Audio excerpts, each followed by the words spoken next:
Knowledge point YouTube চ্যানেলে তোমাদের স্বাগত। আজকের এই প্রতিবেদনে আমি আলোচনা করব বোলপুর লোকসভার যে 7টি বিধানসভা কেন্দ্র রয়েছে সেই 7টি বিধানসভা কেন্দ্রে কোন দলের প্রার্থী কতগুলো ভোট পেয়েছে এই সব তথ্য নিয়ে। বোলপুর লোকসভা কেন্দ্রে টিএমসির হয়ে লড়াই করেছিল অসিত কুমার মাল, বিজেপির ক্যান্ডিডেট ছিল পিয়া সাহা এবং সিপিআইএম এবং কংগ্রেসের জোট প্রার্থী হিসেবে ছিল শ্যামলী প্রধান। বোলপুর লোকসভা যে 7টি বিধানসভা কেন্দ্র নিয়ে তৈরি হয়েছে সেই 7টি বিধানসভা কেন্দ্র হলো কেতুগ্রাম, মঙ্গলকোট, আউসগ্রাম, বোলপুর, নানুর, লাভপুর এবং ময়ূরেশ্বর।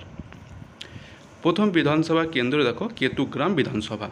এই কেতুগ্রাম বিধানসভায় টিএমসির ক্যান্ডিডেট অসিত কুমার মাল ভোট পেয়েছিল 1,19,431।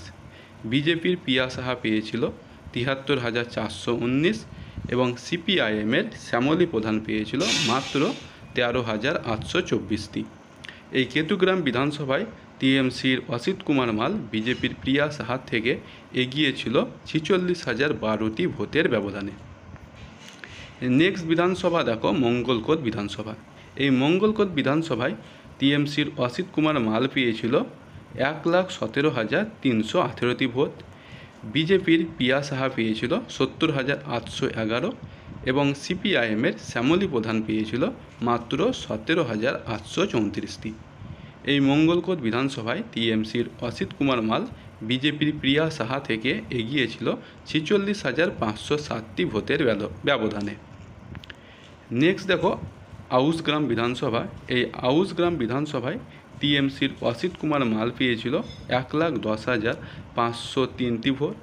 বিজেপির প্রিয়া সাহা পেয়েছিল 76,968 এবং সিপিআইএমের শ্যামলী প্রধান পেয়েছিল 21,164টি ভোট।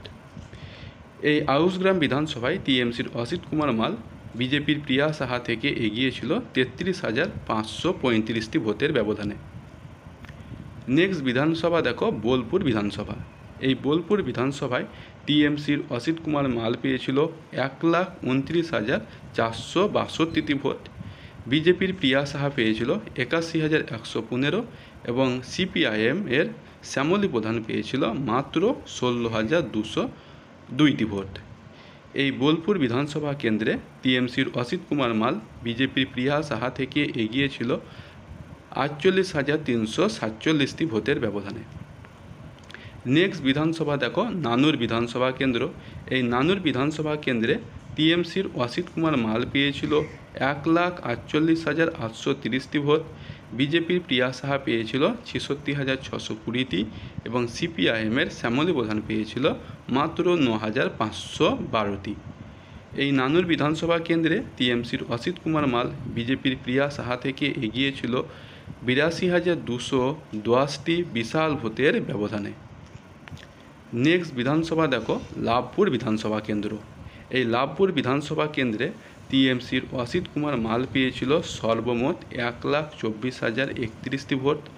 বিজেপির প্রিয়া সাহা পেয়েছিল 75,648টি এবং সিপিআইএমের শ্যামলী প্রধান পেয়েছিল মাত্র 7,231টি। এই লাভপুর বিধানসভা কেন্দ্রে টিএমসির অসিত কুমার মাল বিজেপির প্রিয়া সাহা থেকে 48,383টি ভোটের ব্যবধানে এগিয়েছিল। নেক্সট দেখো ময়ূরেশ্বর বিধানসভা কেন্দ্র। এই ময়ূরেশ্বর বিধানসভা কেন্দ্রে টিএমসির অসিত কুমার মাল পেয়েছিল 1,01,634টি ভোট। বিজেপির প্রিয়া সাহা পেয়েছিল 80,882টি এবং সিপিআইএমের শ্যামলী প্রধান পেয়েছিল মাত্র 13,052টি। এই ময়ূরেশ্বর বিধানসভা কেন্দ্রে টিএমসির অসিত কুমার মাল বিজেপির প্রিয়া সাহা থেকে এগিয়েছিল মাত্র 20,752টি ভোটের ব্যবধানে। এবার দেখো 7টি বিধানসভা কেন্দ্রের পরে এবার পোস্টাল ব্যালটের হিসাব। এই পোস্টাল ব্যালটের হিসাবে টিএমসির ক্যান্ডিডেট অসিত কুমার মাল পেয়েছিল 4,424টি। বিজেপির ক্যান্ডিডেট পিয়া সাহা পেয়েছিল 2,917টি এবং সিপিআইএমের ক্যান্ডিডেট শ্যামলী প্রধান পেয়েছিল 564টি। এই পোস্টাল ব্যালটের হিসেবে টিএমসির অসিত কুমার মাল বিজেপির প্রিয়া সাহা থেকে এগিয়েছিল 1,560টি ভোটের ব্যবধানে। এই বোলপুর লোকসভা কেন্দ্রে যে 7টি বিধানসভা নিয়ে তৈরি, সেই 7টি বিধানসভার হিসেবে টিএমসির অসিত কুমার মাল 7টি বিধানসভা কেন্দ্রে এগিয়েছিল। বিজেপির প্রিয়া সাহা 0টি, অর্থাৎ কোনো বিধানসভা কেন্দ্রে এগিয়েছিল না। একইভাবে সিপিএমের শ্যামলী প্রধান কোনো বিধানসভা কেন্দ্রে এগিয়েছিল না।